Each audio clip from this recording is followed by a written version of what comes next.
काफ़ी देर तक सोचने के बाद फाइनली पिया डिसाइड करती हैं कि आज चाहे जो भी हो जाए वह आरब को प्रपोज करके रहेगी, और वह भी बहुत ही अच्छे तरीके से। उसे बस समझ नहीं आ रहा था कि वह किस तरह से प्रपोज करे। उसके पास इतना वक्त नहीं था कि वह बाहर जाकर कुछ गिफ्ट खरीद सके। उसने बहुत सोचा और फिर अलमारी से कलरिंग पेपर निकाले और फिर उनके इस्तेमाल से एक क्यूट सा कार्ड बनाया, और फिर उसमें उसने बड़े अक्षरों में आई लव यू लिखा और नीचे अपने दिल की बातें लिखी। साथ ही वह गार्डन में से कुछ गुलाब के फूल लेकर आई और उन्हें इस्तेमाल करके बहुत ही प्यारा गुलदस्ता बनाया। आखिर में उसका सारा काम खत्म हो गया। उसने जल्दी से सब चीज उठाई और अलमारी में इस तरह से रख दी कि किसी को भी दिखाई न दे। यह सब करने में उसे काफी वक्त लग गया था, तो वह अब जल्दी से अलमारी बंद करके नीचे चली गई। रास्ते में ही उसे साक्षी मिल गई जो उसे बुलाने ही आ रही थी। तो साक्षी बोली, अरे भाभी, कहाँ थे आप? सब लोग आपका इंतजार कर रहे हैं कब से। पिया बोली, सॉरी, वो मुझे एक जरूरी काम था। कोई बात नहीं, अब जल्दी चलो। दोनों ही नीचे आती हैं। राधा जी पिया को देखकर उसके पास आती हैं और उसकी नज़र उतार कर कहती हैं, बहुत सुंदर लग रही हो बेटा, तुम तो हमारे घर की रौनक हो, किसी की नज़र ना लगे। पिया उनका आशीर्वाद लेती हैं और मुस्कुराने लगती हैं, लेकिन कोई था जो दूर खड़े पिया को देख रहा था और उसकी खूबसूरती में खोया हुआ था, लेकिन गलत इरादे से। वो तपन था। दूसरी तरफ कमरे में राज बार बार किसी को फोन करने की कोशिश कर रहा था, पर सामने से कोई जवाब नहीं दे रहा था। राज बहुत गुस्से में था। उसका मन कर रहा था कि वह इसी वक्त फोन को फेंक दे। दरअसल कल शाम को राज ने आरब के व्हाट्सएप में से वह नंबर ले लिया था जिस पर आरब ने शेरवानियों की फोटोज भेजी थी, क्योंकि वह नेहा का नया नंबर था जो राज के पास नहीं था। और आरब ने भी उसे सेव नहीं किया था क्योंकि वह जानता था कि राज उसका फ़ोन ज़रूर चेक करेगा। इसलिए राज को नहीं पता था कि अभी वह जिसे फ़ोन कर रहा है वह नेहा का नंबर है। वह तो इस नंबर पर इसलिए फ़ोन कर रहा था ताकि वह उस लड़की को मना कर सके सगाई के लिए। और वह यहाँ आए ही ना, पर सामने से कोई फ़ोन उठा ही नहीं रहा था। थोड़ी ही देर में सारे मेहमान आने शुरू हो चुके थे। सगाई का वक्त भी हो रहा था। तो अविनाश जी ने आरब से कहा कि वह राज को बुला ले। आरब भी राज को ही फ़ोन कर रहा था। वह ऊपर की तरफ जा ही रहा था कि तभी उसकी नज़र सामने से आ रहे राज के ऊपर पड़ती है। उसने वाइट शर्ट के साथ पर्पल कलर का सूट पहना हुआ था और बाल भी अच्छे से सेट किए हुए थे। उसका तो मन नहीं था तैयार होने का, लेकिन आज उसे आरब ने तैयार किया था क्योंकि आरब जानता था कि राज खुद से रेडी नहीं होने वाला। आज राज इतना हैंडसम लग रहा था कि सगाई में आई हुई हर लड़की की नज़रें बस उसी पर थी। बहुत सी लड़कियां राज की होने वाली बीवी से अभी से जलने लगी थी और कुछ कुछ लड़कियां सोच रही थी कि काश आज उनकी सगाई होती राज के साथ। पर राज को इन सब से कोई फर्क नहीं पड़ रहा था। वह बेमन से सबके पास आया। राधा जी ने उसकी नजरें उतारी और फिर उसे स्टेज पर जाने के लिए कहा। तो राज बोला, बड़ी माँ, अभी से स्टेज पर क्यों जाना है? तो राधा जी बोली, अरे आज तेरी सगाई है, कोई बिजनेस पार्टी नहीं है जो तू यहाँ से वहाँ ऐसे घूमता रहे। चल चुपचाप उधर स्टेज पर जा। ठीक है, जाता हूँ, पर अकेले जाकर क्या करूँ? वह लड़की कहाँ है जिसके साथ मेरी सगाई होने वाली है? तो अविनाश जी बोले, अरे वह भी आ जाएगी, तुम पहले स्टेज पर जाओ, आरब उसे लेकर जाओ और वहाँ छोड़ कर आओ। आरब राज को लेकर स्टेज की तरफ जाता है और उसे वहाँ छोड़कर बाकी लोगों के साथ बात करने लगता है। पिया भी वहीं आसपास थी और चोरी चोरी आरब को ही देख रही थी। पर आज का दिन बहुत खास था, तो कोई न कोई काम आ ही जाता था। सब कुछ बहुत अच्छे से चल रहा था। तभी एक लड़की आरब के पास जाती है और उसे हाय कहती है। आरब उसकी तरफ देखता है पर उसे पहचान नहीं पाता। हाय, क्या मैं आपको जानता हूँ? नहीं, आई एम सोफिया। वैसे मैं भी आपको नहीं जानती, वह लड़की मुस्कुराते हुए कहती हैं और आरब से हाथ मिलाती हैं। पिया भी दूर खड़ी कब से उन दोनों को ही देख रही थी और अपने मन में उस लड़की से चिढ़ रही थी। अब यह छिपकली कौन है और यह मेरे आरब से ऐसे क्यों चिपक रही है? इसकी तो मैं नहीं नहीं, शांत पिया शांत। हो सकता है कि यह इनकी कोई दोस्त हो, पर मुझे उनकी बातें सुनाई नहीं दे रही। थोड़ा और पास जाना होगा। पिया उन दोनों के थोड़ा और पास जाती हैं और ऐसे खड़ी रहती हैं जिससे वह दोनों उसे देख न सके। आई एम आरब कपूर। मिलकर खुशी हुई। आरब भी उस लड़की से हाथ मिलाता है। पिया उसकी बात सुनकर मन में कहती हैं, देखो तो इन्हें, बड़ी खुशी हो रही है मिलकर, मुझसे तो ऐसा कभी नहीं कहा। तभी वह लड़की यानी कि सोफिया आरब से फ्लर्ट करने लगती हैं। आरब कपूर, आपका तो नाम भी आपकी तरह बहुत हॉट है। तो आरब बोला, वेल थैंक यू। क्या आपने कभी पहले मेरा नाम नहीं सुना? नहीं, वो एक्चुअली मैं कल रात ही लंदन से यहाँ आई हूँ। वैसे तो इंडिया मेरा बर्थ प्लेस है, पर मैं ज़्यादातर लंदन में ही रहती हूँ। तो आरब बोला, ओह लंदन, क्या तुम नेहा राठौर की दोस्त हो? तो सोफिया बोली, हे यस ऑफ कोर्स, तुम कैसे जानते हो उसे? तो आरब बोला, क्योंकि वह भी मेरी बचपन की दोस्त है और वह पढ़ाई के लिए लंदन गई हुई थी और तुम आज यहाँ उसकी सगाई में आई हो। तो मुझे लगा कि राइट, तुम तो हैंडसम होने के साथ साथ बहुत इंटेलिजेंट भी हो। तुम मुझे बहुत पसंद आए। वह लड़की आरब को हवस भरी नज़रों से देखते हुए कहती है। आरब समझ चुका था कि इस लड़की के इरादे ठीक नहीं हैं, तो वह उसे इग्नोर करके वहाँ से जाने की कोशिश करने लगा। पर तभी उसकी नज़र वहाँ कोने में छुपकर खड़ी हुई पिया पर पड़ती है। वह ध्यान से उस तरफ देखता है। आरब को अपनी तरफ आता देख पिया ने अपनी नज़रें घुमा ली थी, इसलिए उसे पता नहीं चला कि आरब ने उसे देख लिया है। लेकिन अभी भी वह गुस्से में बड़बड़ा रही थी। ये भगवान, कैसी लड़की है यह! दिन दहाड़े मेरे पति के साथ फ्लर्ट कर रही है, हैंडसम, इंटेलिजेंट, हॉट और पता नहीं क्या क्या कह रही है। तौबा तौबा। और यह मेरे पति देव को तो देखो, अभी भी कैसे हंस हंस कर बातें कर रहे हैं। इन्हें तो मैं छोड़ूंगी नहीं। उसकी शक्ल देखकर आरब अच्छे से समझ गया कि पिया को शायद इस वक्त बहुत जलन हो रही है। तो पिया के और मजे लेने के लिए वह जानबूझकर रुक गया और सोफिया के साथ आगे बात करने लगा। तारीफ के लिए बहुत बहुत शुक्रिया मिस सोफिया। वैसे मुझे भी आप काफ़ी पसंद आई। You are gorgeous. सोफिया बोली, oh my god really. Aarab की बात सुनकर सोफिया को लगा कि उसका चांस है, लेकिन दूसरी तरफ आरब के मुंह से यह बात सुनकर पिया का सर गुस्से से फट रहा था। यह कैसे लड़के से शादी कर ली है मैंने? इनके लिए मैं चाहे कुछ भी कर लूँ, पर मेरे लिए तो कभी इनके मुंह से तारीफ के थोड़े से शब्द भी नहीं निकलते। और यहाँ इस छिपकली के साथ देखो कैसे फ्लर्ट कर रहे हैं, एक शादीशुदा मर्द होकर कैसी हरकतें कर रहे हैं। लगता है इन्हें याद दिलाना होगा कि यह शादीशुदा है।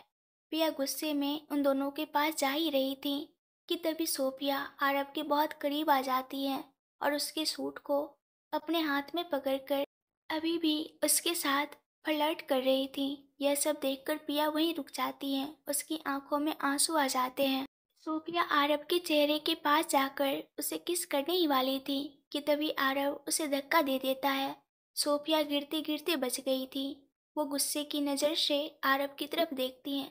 व्हाट द हेल, तमीज नहीं है क्या? तो आरब बोला, एक्सक्यूज मी मिस, तमीज का मतलब भी जानती हैं आप? किसी भी अजनबी मर्द के साथ ऐसे चिपकना कहीं की तमीज नहीं होती। सोफिया बोली, ओह अच्छा, ठीक है, तो फिर मेरे बॉयफ्रेंड बन जाओ।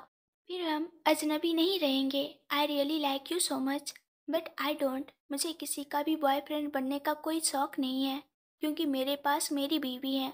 तो सोफिया बोली, व्हाट, तुम शादीशुदा हो? जी हाँ, मेरी शादी हो चुकी है, और वह भी बहुत ही सही लड़की के साथ।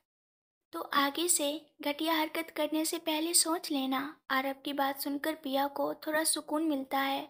वह तुरंत मुड़कर वहां से जाने लगती है, पर आरब उसके पास जाकर उसका हाथ पकड़ लेता है। वह उसे सोफिया के सामने ले आता है और फिर पिया के कंधे पर हाथ रखकर सोफिया की तरफ देखते हुए प्राउड से कहता है, मीट माई वाइफ पिया आरब कपूर।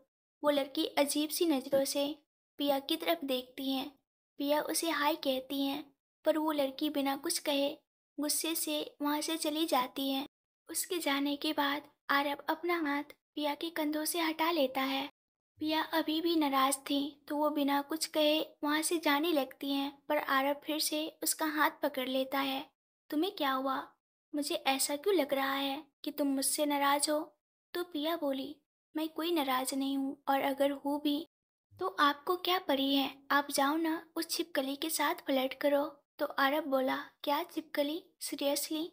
पिया बोली, हंसना बंद करो, मैं मजाक नहीं कर रही, कब से देख रही हूँ, बहुत चिपक चिपक कर बातें कर रहे थे, बहुत पसंद आ गई है ना वह, तो जाओ ना उसी के पास जाओ। तो आरव बोला, मुझे उसके पास जाने में कोई प्रॉब्लम नहीं है, पर मुझे ऐसा क्यों लग रहा है कि यहाँ किसी को बहुत ज़्यादा जलन हो रही है। क्या जलन? और वो भी मुझे? मुझे कोई जलन वलन नहीं हो रही। तो आरव बोला, पर मैंने तो तुम्हारा नाम लिया ही नहीं। देखा, चोर की दादी में तिनका। तो पिया बोली, मुझे ना आपसे बात ही नहीं करनी, ठीक है, मत करना, पर पहले यह बता दो कि तुम्हें जलन क्यों हो रही है। मैंने कहा ना कोई जलन नहीं हो रही। पिया अपना हाथ छुड़वाती हैं और तुरंत वहाँ से चली जाती हैं। आरव उसकी हरकतें देखकर हंसने लगता है, लेकिन फिर वह भी जल्दी से उसके पीछे जाने लगता है। राज कब से साक्षी के साथ स्टेज पर खड़ा था और बहुत ज़्यादा बोर हो रहा था। वो दोनों ही कब से आरव की हरकतें देख रहे थे। राज बोला, इस आरव के बच्चे को तो मैं छोड़ूंगा नहीं। यहाँ मेरी हालत खराब हो रखी है और उसे इस वक्त रोमांस सूझ रहा है। तो साक्षी बोली, अरे भाई, यह तो अच्छा ही है ना, हम यही तो चाहते थे इतने टाइम से कि आरव भाई और भाभी करीब आए। हाँ ठीक है, पर थोड़ा सा मेरे बारे में भी सोच ले यार। पिया सगाई की अंगूठियां लेने गई हुई थी और आरव उसके पीछे पीछे जा रहा था। जब उनके आसपास कोई नहीं था तो आरव ने तुरंत उसके पास जाकर उसका हाथ पकड़ लिया और उसे अपनी तरफ घुमाया। पिया को इस हरकत की उम्मीद नहीं थी। वो चौंक कर आरव की तरफ देखने लगी। वो खुद को छुड़ाने की कोशिश कर रही थी, लेकिन आरव ने उसे और टाइट पकड़ लिया और उसे दीवार से टिकाकर अपने हाथ उसकी दोनों तरफ रख दिए। तो पिया बोली, क्या कर रहे हो आप? छोड़ो मुझे, कोई देख लेगा तो क्या सोचेगा?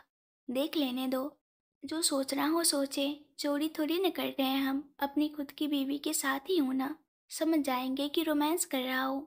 आप न प्लीज जाओ यहाँ से। ठीक है, चला जाऊंगा, पर पहले ये बताओ कि तुम्हें सोफिया से जलन क्यों हो रही थी?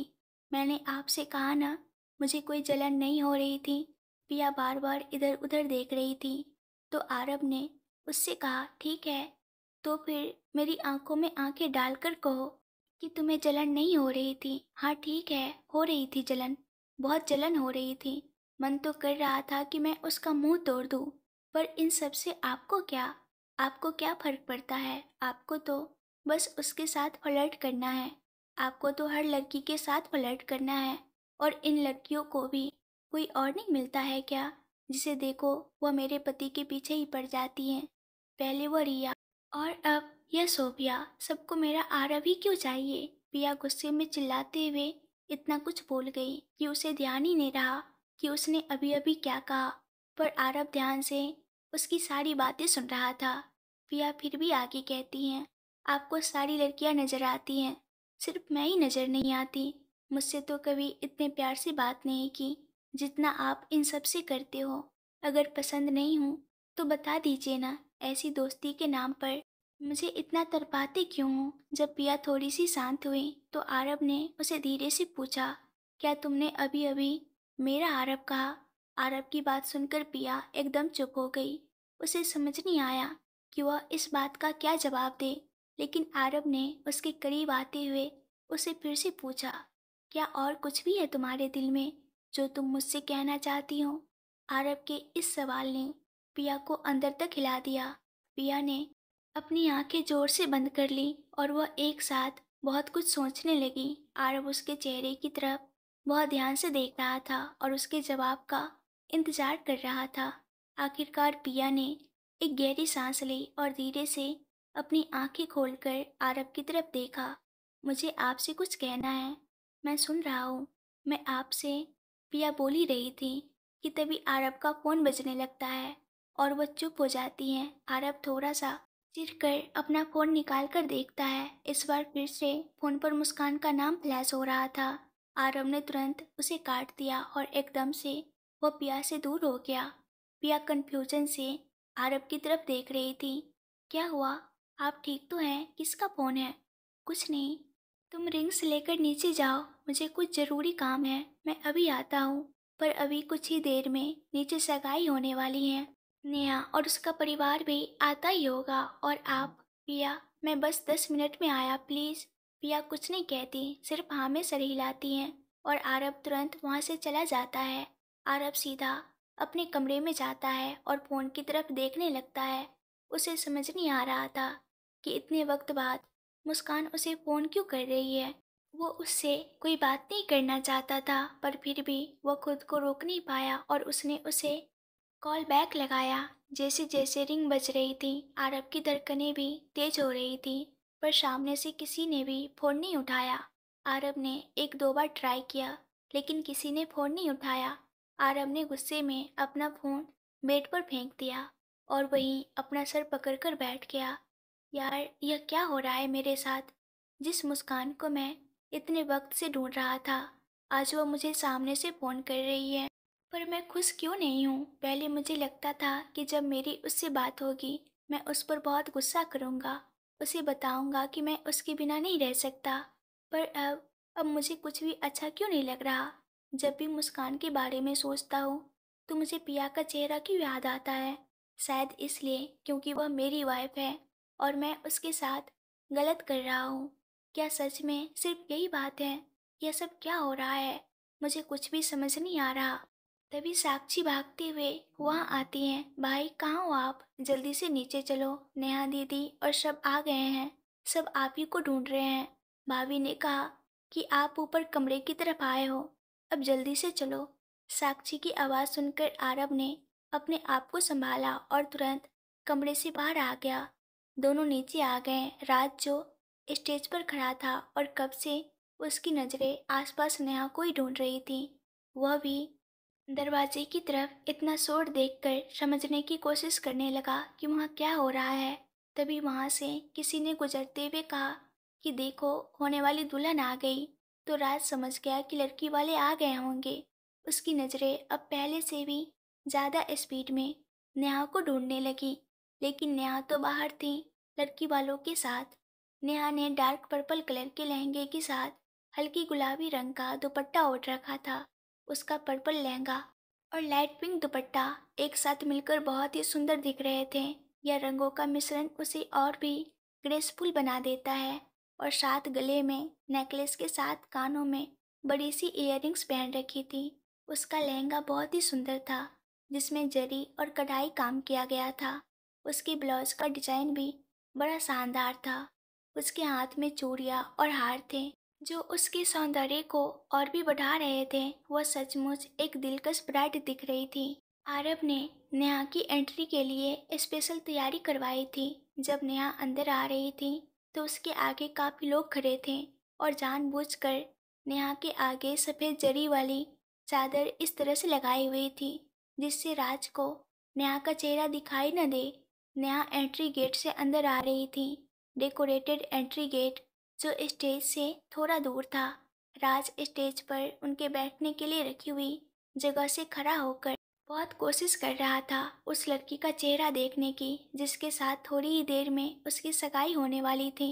पर उससे ज़्यादा भी उसकी निगाहें नेहा को ढूंढ रही थी। राज को अभी भी लग रहा था कि नेहा ये सगाई नहीं होने देगी। वो खुद भी यही चाह रहा था कि वो अभी यहाँ से तुरंत भाग जाए, पर अपने परिवार की इज्जत की वजह से वो ऐसा नहीं कर सकता था। जैसे ही नेहा स्टेज के पास पहुंची, उसके सामने से भीड़ हट गई और साथ ही वो वाइट कलर का पर्दा भी हट गया। राजू कब से इधर उधर होते हुए उसे देखने की कोशिश कर रहा था। वो अपनी ब्राइड के रूप में नेहा को देखकर बहुत हैरान हो जाता है। वो जहाँ खड़ा था वहीं जम जाता है, जैसे कोई बिजली का झटका लगा हो। नेहा मुस्कुराते हुए राज को देखती हैं और फिर स्टेज के करीब आती हैं, लेकिन राज को तो होश ही नहीं था। वो कंफ्यूज था कि सचमुच उसके सामने अभी नेहा खड़ी है, या वो उसके प्यार में इतना पागल हो गया है कि उसे हर लड़की में नेहा दिख रही है। तभी आरव उसे हल्का सा धक्का मारता है। ऐसे क्या देख रहा है? तेरी होने वाली बेबी है, बाद में आराम से देख लेना भाई, वो वेट कर रही है। जल्दी से अपना हाथ दे उसे और ऊपर स्टेज पर बुला। लेकिन राज नेहा को स्टेज पर बुलाने के बदले आरव की तरफ देखकर थोड़ा सा उसके नज़दीक जाकर उसके कान में कहता है, भाई क्या तुझे भी यहाँ नेहा दिखाई दे रही है या मैं ही पागल हो रहा हूँ? उसकी बात सुनकर आरव उसे जोर से चिमटी काटता है। राज गुस्से से आरव की तरफ देखता है तो आरव हंस के कहता है, होश में आ मेरे भाई, यह तेरी नेहा ही है, तेरी होने वाली दुल्हन। आरव की बात सुनकर आसपास खड़े सब लोग हंसने लगे, पर राज सिर्फ नेहा को ही देखता रहा। उसे बिल्कुल भी समझ नहीं आ रहा था कि यह सब क्या हो रहा है। नेहा उसके मन की बात अच्छे से समझ रही थी। वो धीरे से स्टेज के ऊपर आई और राज के सामने खड़ी रही। तुमने मुझसे कहा था ना कि मैं तुमसे शादी करूं, तो ये लो मैं आ गई, हमेशा हमेशा के लिए तुम्हारी होने। तो राज बोला, क्या तुम कोई मजाक कर रही हो? अविनाश जी बोले, अरे इस वक्त हजारों लोगों के बीच इतने सीरियस मामले में मजाक क्यों करेगी ये बच्ची? पर बड़े पापा, आपने तो कहा था कि मेरी शादी आपके किसी दोस्त की बेटी के साथ हो रही है। अरे तो क्या मैं तेरे बड़े पापा की दोस्त नहीं हूँ? सुभाष जी जो कब से पीछे खड़े थे वो आगे आते हैं और राज से कहते हैं। राज उन्हें देखकर और भी कंफ्यूज हो जाता है। सब उसकी हालत समझ रहे थे। नेहा उसका हाथ पकड़कर कहती है, मुझे सब पता चल गया है, तुम मुझसे क्यों दूर गए और क्यों मेरे साथ नहीं रहना चाहते थे? तो राज बोला, पर तुम्हें कैसे? तभी आरव बोला, नेहा को सारा सच तभी पता चल गया था जब हम शिमला में थे। मतलब? आरव बोला, मतलब ये कि आरव उसे पूरी बात बताता है, जो भी शिमला में हुआ था, वहाँ से लेकर सगाई को लेकर नेहा के प्लान के बारे में सब कुछ। तो राज बोला, इतना सब हो गया और मुझे किसी ने कुछ बताया भी नहीं, और आरव तूने भी मुझसे छुपाया। तो नेहा बोली, हाँ तो तुमने कौन सा मुझे सब बताया था? सब कुछ अकेले सहा, पर एक बार भी तुमने मुझे बताना जरूरी नहीं समझा। तो आरव बोला, सॉरी भाई, माफ कर दे, पर नेहा चाहती थी कि तुझे कोई कुछ न बताए और उसने ही तेरे लिए ये सब प्लान किया, तेरी शेरवानी से लेकर सगाई की थीम तक, तुझे सरप्राइज देने के लिए। अगर किसी को माफ़ी मांगने की जरूरत है तो वो मुझे है। सुहास जी राज के पास जाते हैं और उसके सामने हाथ जोड़कर कहते हैं, मुझे माफ़ कर दो बेटा, मुझसे बहुत बड़ी गलती हो गई, मैंने तुम्हें बहुत गलत समझा, पर प्लीज़ मुझे माफ़ कर दो। लेकिन राज तुरंत उनका हाथ पकड़ लेता है और उन्हें माफ़ी मांगने से रोकता है। नहीं अंकल, आपने जो किया वो अपनी बेटी की अच्छी ज़िंदगी के बारे में सोचकर किया था। मैं आपसे नाराज़ नहीं हूँ। बस मैं आपसे ये कहना चाहता हूँ कि मेरे पास ज़्यादा पैसे भले ही ना हो, पर मैं नेहा को दुनिया की सारी खुशियाँ दूंगा जिसकी वो हकदार है। इस वक्त माहौल बहुत इमोशनल हो गया था। राधा जी माहौल को हल्का बनाने के लिए आगे आकर कहती हैं, अरे अरे क्या कर रहे हो आप सब? आज इतना अच्छा दिन है, आज कोई रोना धोना नहीं होगा, बल्कि आज तो जमकर नाच गाना होगा, क्योंकि आज हमारी बेटी की सगाई है। राधा जी की बात सुनकर सब मुस्कुराने लगते हैं। राज नेहा का हाथ कसकर पकड़ लेता है और फिर धीरे से उसे कहता है, अब तुम्हें कभी भी खुद से दूर नहीं जाने दूंगा। अच्छा, और अगर मैं भाग गई तो राज बोला, तो मैं तुम्हें अभी इस घर के खम्भे के साथ बांध देता हूँ ताकि तुम कभी भाग न पाओ, समझी? आए बड़े बड़ी बड़ी बातें करके खुद ही भाग गए थे मुझे छोड़कर। तो राज बोला, अच्छा जी, तो फिर वो कौन थी जो मुझे छोड़कर लंदन भाग गई थी? हाँ तो तुम ऐसे चिल्ला चिल्ला कर मुझे चले जाने के लिए बोलोगे तो भाग ही जाऊंगी ना। देखो तुम, अरे अब बस भी करो तुम दोनों, बाद में लड़ाई कर लेना, बहुत टाइम है तुम दोनों के पास, अभी यहाँ ध्यान दो। राधा जी दोनों को डांटते हुए कहती हैं। तभी पंडित जी कहते हैं कि सगाई का मुहूर्त हो चुका है। तो पिया रिंग्स लेकर आगे आती हैं और सामने टेबल पर रख देती हैं। नेहा और राज खुशी खुशी एक दूसरे को रिंग पहनाते हैं और सब लोग खुशी के मारे जोर जोर से तालियां बजाने लगते हैं। आरव और साक्षी वर्कर को इशारा करती हैं और कुछ ही देर में वो स्टेज के पास बड़ा सा केक लेकर आते हैं, जिसे खास राज और नेहा की सगाई के लिए बनवाया गया था। ये रहा स्पेशल केक, सिंपल सा फिर भी खूबसूरत। राज और नेहा ने साथ मिलकर केक कटिंग की और फिर साक्षी माइक लेकर अनाउंस करती हैं, हेलो अटेंशन प्लीज, आज मेरे सबसे प्यारे भाई और मेरी ब्यूटीफुल भाभी की सगाई में आप लोग आए हैं और उनकी खुशियों में शामिल हुए, उसके लिए आप सबका बहुत बहुत शुक्रिया। तो आज के इस खास दिन को हम ऐसे रूखे सूखे तो नहीं जाने दे सकते ना, तो मेरे प्यारे भैया और भाभी के बीच एक रोमांटिक डांस हो जाए। साक्षी, राज और नेहा को छोड़कर बाकी सबको लेकर स्टेज से उतरती हैं और पीछे से रोमांटिक बैकग्राउंड म्यूजिक बजने लगता है। राज नेहा की कमर पर हाथ रखता है और दोनों एक दूसरे के करीब आकर कपल डांस करने लगते हैं। वो दोनों ही आज इस गाने को दिल से फील कर रहे थे। एक दूसरे की आंखों में खोए हुए वो भूल चुके थे अपनी आसपास की दुनिया को। आखिर क्यों ना हो, इतनी मुश्किलों के बाद, इतने सालों बाद उन दोनों के बीच की दूरियां खत्म हो गई और दोनों जल्द ही उस पवित्र बंधन में बंधने वाले थे जिसका सपना उन्होंने बचपन से देखा था। धीरे धीरे बाकी के कपल भी स्टेज के पास ही अपने अपने पार्टनर्स के साथ डांस करने में लगे थे। अविनाश जी ने भी बड़े ही रोमांटिक अंदाज में राधा जी के साथ डांस के लिए पूछा। राधा जी को बहुत शर्म आ रही थी, लेकिन फिर भी वो मना नहीं कर पाई। उन्हें इस उम्र में भी एक दूसरे के साथ इतना खुश देखकर आरव और राज के साथ साथ पिया और नेहा को भी बहुत खुशी हुई। सब लोग डांस के मजे ले रहे थे। डांस करते हुए राज और नेहा की नज़र दूर खड़े आरव और पिया के ऊपर पड़ती हैं, तो वो साक्षी को इशारा करते हैं। वो समझ जाती हैं। साक्षी आरव और पिया को भी स्टेज की तरफ धकेल देती हैं डांस करने के लिए और दोनों को सेंटर में छोड़कर आती हैं। इससे पहले कि आरव और पिया कुछ समझ पाते, वो दोनों स्टेज पर सबके बीच पहुंच चुके थे। पिया वापस जाने के लिए मुड़ी, लेकिन आरव ने उसका हाथ पकड़कर उसे रोक दिया। दोनों ही गाने के बोल सुन रहे थे और उन्हें अंदर तक फील कर रहे थे। आरव ने पिया की आंखों में देखकर उसे अपने आर्म्स में ले लिया। वो धीरे धीरे गाने की धुन पर डांस करने लगे। आरव डांस के साथ साथ धीमे से गाना भी गा रहा था, जो सिर्फ पिया को ही सुनाई दे रहा था। ऐसा लग रहा था जैसे कि वो सिर्फ एक दूसरे के लिए ही बने हों। उनके हर कदम पर उनका प्यार और आदर दिख रहा था। दादी जी के साथ साथ घर के बड़े, जो उन दोनों को खुशी से देख रहे थे, उन्होंने उनके प्यार को आशीर्वाद दिया। इस रोमांटिक डांस ने सगाई के फंक्शन को और भी यादगार बना दिया और सबके दिलों में एक अद्वितीय छाप छोड़ दी। थोड़ी देर बाद गाना खत्म हुआ और सब रुक गए। आसपास खड़े सब लोग जोर जोर से तालियां बजाने लगे। आरव ने अभी भी पिया को कमर से पकड़ा हुआ था, पर जैसे ही हॉल की लाइट जो डांस के लिए डिम कर दी गई थी वो ऑन हुई, तो आरव ने पिया को छोड़ दिया। पिया शर्माकर तुरंत वहां से चली गई, पर कुछ लोग थे जिन्हें पिया के बारे में नहीं पता था। उन्हें समझ नहीं आ रहा था कि ये आरव कौन सी लड़की के साथ डांस कर रहा था।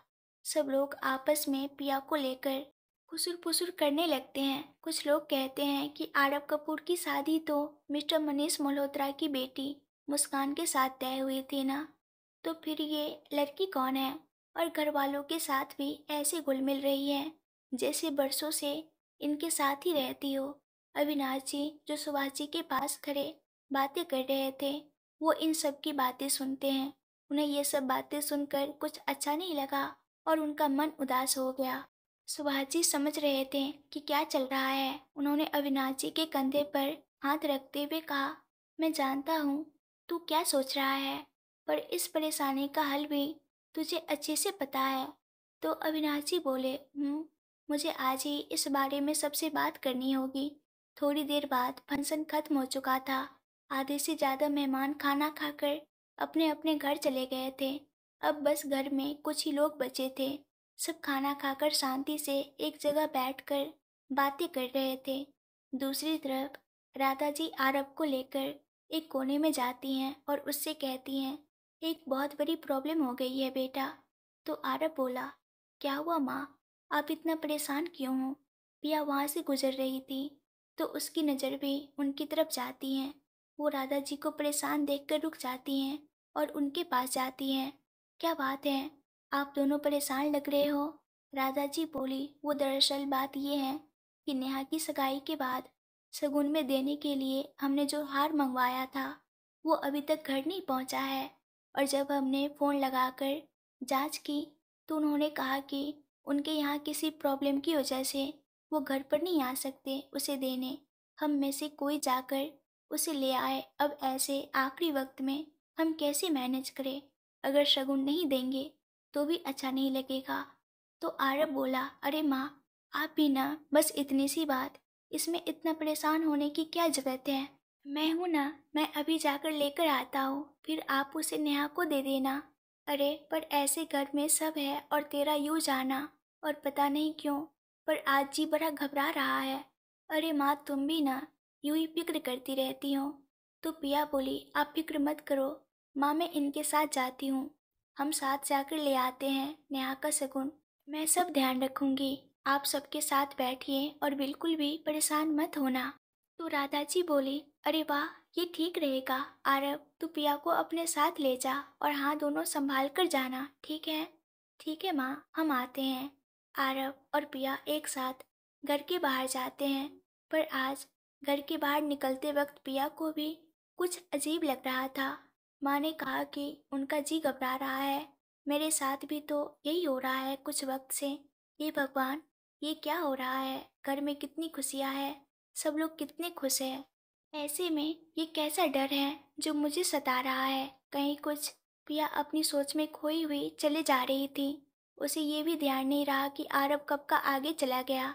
आरव जब देखता है कि पिया उसके साथ नहीं आ रही और अपनी ही सोच में कहीं खोई हुई है, तो वो उसके पास जाता है। देखो, मैं समझ सकता हूँ तुम्हें। माना कि आज मैं कुछ ज़्यादा ही हैंडसम लग रहा हूँ और तुम मेरे बारे में इतना ज़्यादा सोचने से खुद को रोक नहीं पा रही। पर अभी हमारा जाना भी तो ज़रूरी है ना।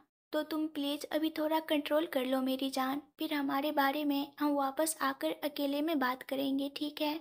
आरव की बात सुनकर पिया उसकी तरफ देखती हैं तो आरव उसे एक आंख मार देता है। पिया होश में आकर उसे गुस्से में घूरने लगती हैं तो आरव इधर उधर देखने लगता है और जल्दी से जाकर ड्राइविंग सीट पर बैठ जाता है और खिड़की से झांककर पिया से कहता है, अरे मजाक कर रहा था यार, कब तक ऐसे खा जाने वाली नज़रों से घूरोगी? अब जल्दी से अंदर बैठो, हमें जाना भी तो है। पिया अपने सर पर हाथ रख लेती हैं और जल्दी से जाकर आरव के बाजू में कार में बैठ जाती हैं।